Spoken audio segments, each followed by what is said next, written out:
పొద్దు తానే సమిధల్లె మారి నిలువెల్లా వెలిగెరా. భోగాన్ని విడిచి త్యాగాన్ని వలచి తాపసిగా నిలిచెరా.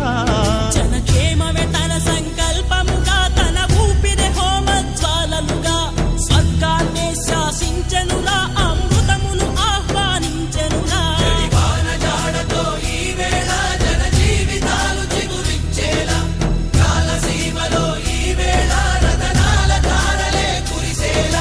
కల్లు కల్లు మని సిరిము వల్లే చినుకే చేరగా, జల్లు జల్లు మని పులకింతల్లు పుడమే పాడగా, హరివిల్లు ఎత్తి కరిమబ్బు వాన బాణాలే వేయని, నిలువెల్ల మంచు వడగళ్ళు